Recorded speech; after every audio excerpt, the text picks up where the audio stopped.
Hello everyone, kumusta? I'm back po. Sorry natanggalan sa pag-edit, na busy lang.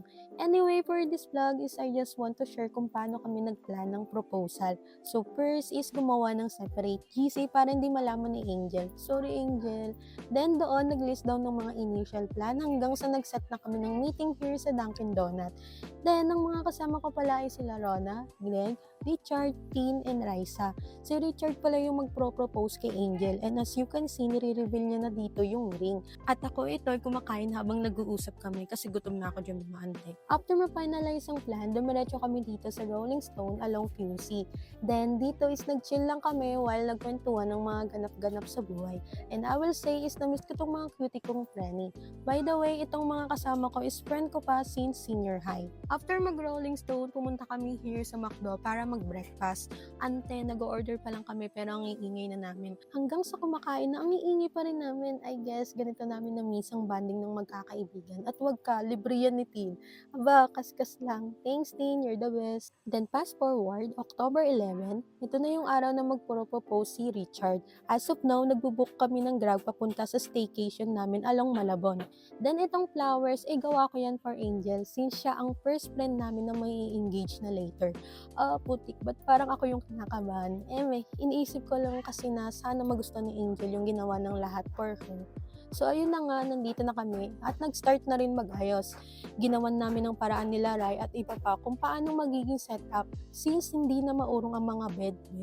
Ang nakakatawa pa dyan, yung kumot na white, ayun ang pinantakip namin para hindi halatang sinabit lang siya sa bed frame. Tapos, dito ko na in-unbox yung mga in-order kong gamit for design. Naglagay kami ng black curtain since dito namin isasabit yung mga letters na bubuo sa Will You Marry Me. After an hour, malapit na kaming matapos sa design, naglagay din kami ng curtain sa floor at mga candle para doon si Angel maglalakad. Tapos, kabit-kabit na lang ng mga letters at balloons. Ayan, charan, tapos na. Super ganda, ang galing namin. Sana magustuhan talaga ito ni Angel. Bali nang natapos na yung design, nag-picture-picture muna kami habang wala pa yung iba. At si Angel naman nag-aantay sa isang coffee shop na kasama si Vibes. Kumbaga, ang initial plan is mag-aantayan kami sa coffee shop, then sabay-sabay pupunta sa pinag-staycationan namin. Pero in reality, nandun kaming lahat talaga sa pinag-staycationan namin. Si Angel at Vibes yung nasa coffee shop at nag-aantay sa akin kasi pinapalabas namin na malilate ako. Sorry Angel. Kaya after namin mag-design, pumunta ako sa coffee shop kung nasaan sila Angel, tapos nag-coffee lang kami saglit. Alam niyo mga ante, kinakabahan ako kasi baka madulas ako. So sobrang excited ko para kay Angel. Tsaka hindi ako magaling magsinungaling kasi ante, magtatanong ka pa lang natatawa na agad ako. Kaya mabilis nilang malaman na may tinatago ako. And thank God, hindi ako nadulas. After namin mag-coffee, pumunta na kami sa staycation. Sinabihan ko na yung iba kong friends na mag-ready na sila. So ayun na nga, pinapauna namin si Angel na pumasok kasi ayaw niyang ibaba yung bag na dapat kami nang magbubuhat. At ayan, gulat si Akla. Ay, gago!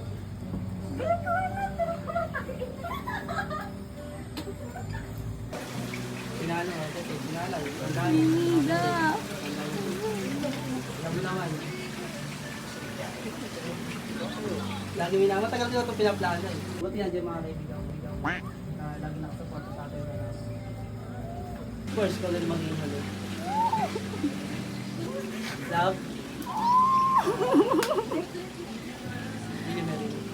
Oo, syempre.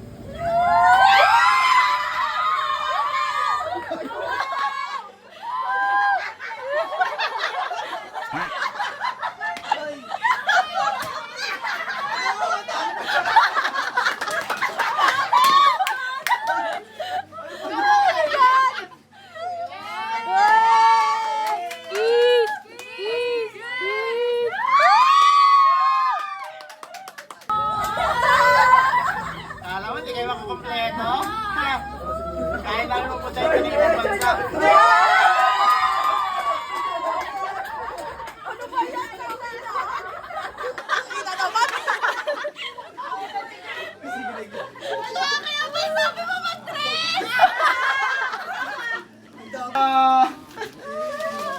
Picture niya. Ala! Ay, siya. Ala, baby shower na! Baby shower na!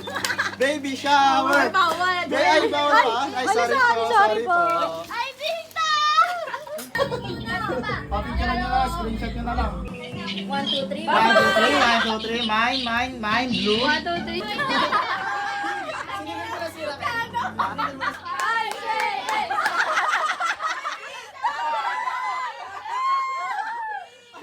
hour na talaga to. 5 seconds. Dali 7 na. seconds. What? Bakit kayo? 10 seconds. Yan na lang. Pag-adikit na konti. Oh, yan.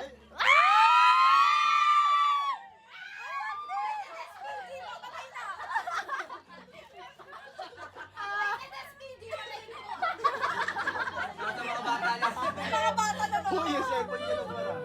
Ano Barbie yan. Babay na, babay.